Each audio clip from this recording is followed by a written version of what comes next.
दोबारा हम इस वर्ड को एक लाइन को पढ़ते हैं फिर क्या बोलना चाह रहा है ये लाइन बोलना चाह रहा है this is the great Indian desert और द थार डिज़र्ट। ये जो ग्रेट इंडियन डिज़र्ट और थार डिज़र्ट है ये कहाँ पर है? ये राजस्थान के पश्चिमी भाग में पाया जाता है। ठीक है, अब आगे बढ़ते हैं। The Thar desert gets very less rain and lacks healthy vegetations. The sentence का ये बोलना चाह रहा है कि जो थार डिज़र्ट जो है सहारा रेगिस्तान की जो हम बात कर रहे हैं वहाँ पर बहुत ही कम मात्रा में बारिश होती है, इसीलिए वहाँ पर किस चीज़ की कमी होती है? वेजिटेशंस, यानी जो वनस्पति जो हेल्दी वनस्पति होती है उन सब चीज़ की वहाँ पर कमी होती है। ऑब्वियसली बात है कि वहाँ पे पानी की कमी होती है। पानी की कमी मतलब जीवन की कमी। जब पानी की कमी है तो ऑब्वियसली बात है कि वहाँ पर ना बहुत कम मात्रा में ये सब होगा। अब हम आगे बढ़ते हैं। The Aravalli hills. The Aravalli hills divide Rajasthan into two parts. The eastern part is quite fertile but the western part is rocky. अब मैं यहाँ से बढ़ता हूँ। द अरावली हिल्स भी राजस्थान में है, लेकिन ये अरावली हिल्स जो है ये राजस्थान को दो भागों में बांट देती है। कितने भागों में? दो भागों में बांट देती है। पहला भाग को जो बोलते हैं ईस्टर्न पार्ट, कौन सा भाग हो गया? Eastern part. और दूसरा वाला जो है वो कौन सा? Western part. देखो, अरावली हिल्स राजस्थान को दो भागों में बांट देती है, जिसको बोलते हैं ईस्टर्न पार्ट और वेस्टर्न पार्ट। अब जानते हैं ईस्टर्न पार्ट क्या है। ईस्टर्न पार्ट की जो भी ज़मीन है ना वो बहुत ही ज़्यादा फर्टाइल है, मतलब उपजाऊ है। क्या है? बहुत ही ज़्यादा उपजाऊ है। लेकिन अगर हम वेस्टर्न पार्ट की ज़मीन की बात करें तो वहाँ का जो पूरा वो ये रॉकी है, जहाँ पे चट्टानें होती है, छोटे छोटे पत्थर के चट्टानें नहीं होते, वो सारा का सारा वेस्टर्न पार्ट में है। सैंडी एंड थस इनफर्टाइल, और वहाँ पर बालू होते हैं जहाँ की वो ज़मीन जो होती है उपजाऊ नहीं होती है मतलब इनफर्टाइल हो जाती है, मतलब नहीं होती है। अब आगे बढ़ते हैं। द वेस्टर्न पार्ट और the Thar desert was form because of very scanty rainfall and heavy soil erosion. ये लाइन बोलना चाह रहा है the western part of the Thar desert was formed. जो अब इसका जो बनता है कि जो पश्चिमी वाला भाग है, मतलब रेगिस्तान का जो पश्चिमी वाला भाग है, ये एक आकार बनता है, ये अपने आप में एक आकार बन जाता है। क्यों आकार बन जाता है? क्योंकि वहाँ पे इस मतलब बहुत ही कम मात्रा में बारिश होती है। कितनी मात्रा में? बहुत कम मात्रा में बारिश होती है। और वहाँ की जो मिट्टी होती है ना, वहाँ की ना मिट्टी में बहुत ज़्यादा कटाव होता है। इरोजन मीन्स क्या होता है? कटाव, मिट्टी में कटाव। जैसे कट नहीं जाते हैं तो मिट्टी में कटाव हो जाते हैं। The Thar Desert spreads from the Aravalli Hills to the border of Pakistan in the west and from Run of Kutch in the southwest to the border of Haryana. ये बोल रहा है फिर कि अब हम वेस्ट की बात करते हैं, यानी पश्चिमी भाग में, पश्चिम में ये जो है जिसके हम थार मतलब रेगिस्तान की बात कर रहे हैं, ये पश्चिम में अरावली हिल्स से लेके और पाकिस्तान के बॉर्डर तक फैला हुआ है। और उसके बाद फिर अगर हम बात करेंगे साउथ में, साउथ वेस्ट में, तो ये रन ऑफ कच्छ, यानी एक जगह का नाम है रन ऑफ कच्छ, वहाँ से लेके हरियाणा के बॉर्डर तक ये फैला हुआ है। समझ में आ रहा है? अब हम आगे बढ़ते हैं। The Thar desert is made up of rocks and sands, small hills of sand called sand dunes. अब ये सैंड ड्यून्स किसको बोलते हैं? सैंड ड्यून्स का मतलब हो जाता है जो मिट्टी का जो टीला नहीं होता, टीला, मिट्टी का टीला, जैसे ये देख रहे हो मिट्टी का टीला, ये सब जो लगे हुए हैं, इसको बोलते हैं सैंड ड्यून्स। इसको मिट्टी का टीला बोलते हैं, यानी सैंड ड्यून्स को हम बोल सकते हैं sand hills also, sand hills. ये बोल रहा है कि जो थार डिज़र्ट यानी सहारा रेगिस्तान जो है ये पूरा का पूरा चट्टान से और बालू से बना हुआ है। ये स्मॉल हिल्स, जिसको हम स्मॉल हिल्स को हम सैंड ड्यून्स भी बोलते हैं, जो मैंने अभी ऊपर दिखाया है, इसको आप राजस्थान में देख सकते हो, यानी आप रेगिस्तान में इसको देख सकते हो। अब आगे बढ़ते हैं हम। The storms are very common here, these storms carry a large quantity of sands with them. यहाँ पर ऑब्वियसली बात है, जब वहाँ पर पूरा का पूरा बालू है, वहाँ पर पूरा सैंड्स है, तो वहाँ पर आंधी तूफान आना वहाँ पर नॉर्मल सी बात हो जाती है।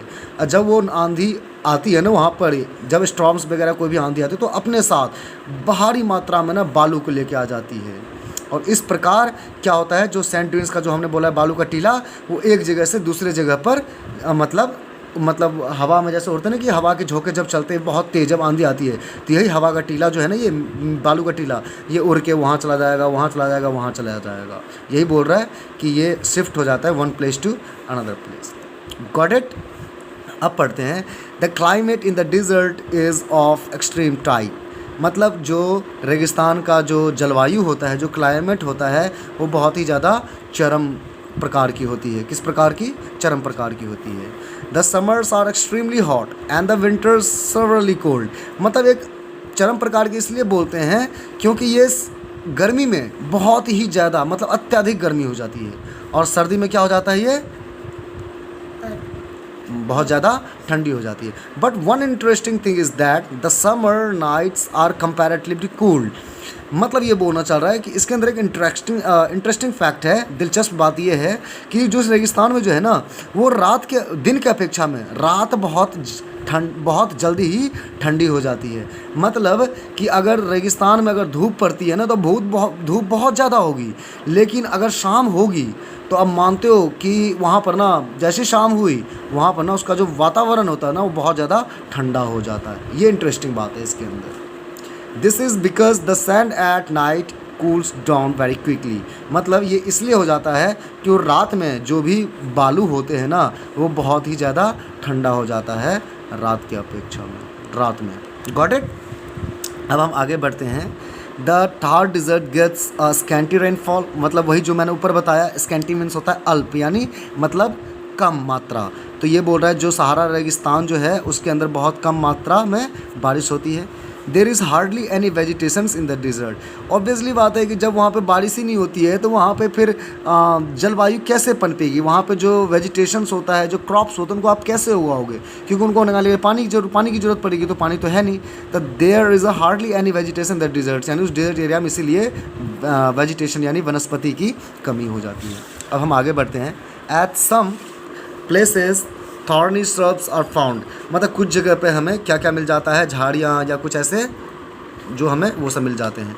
Sometimes underground water comes out the surface of the earth and forms the big pool.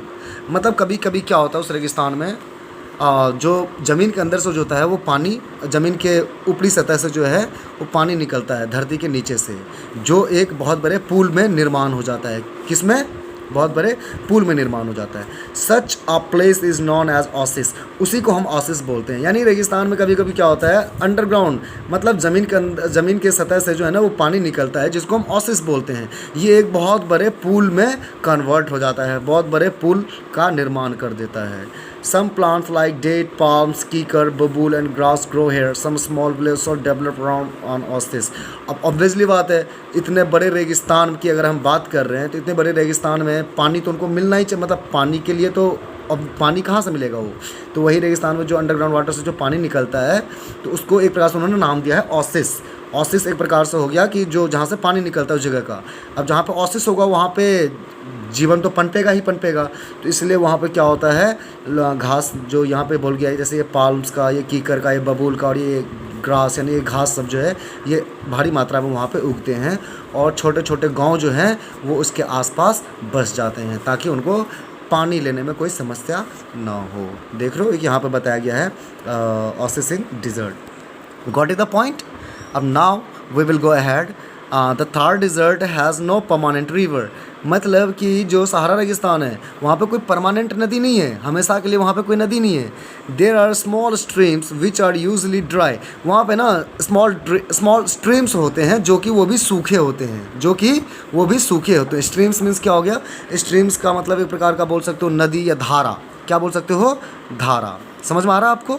धारा जो बहुत सूखा रहता है। They start flowing only when it rains. Life of the people in desert is very hard due to the lack of water. Obviously बात है, जब पानी की कमी होगी तो जीवन तो कष्टमय होगा ही होगा। तो ये बोलना चाह रहा है कि वो वहाँ पर जो धाराएं जो होती हैं, ये स्ट्रीम्स, ये इसके अंदर पानी तभी आता है जब बारिश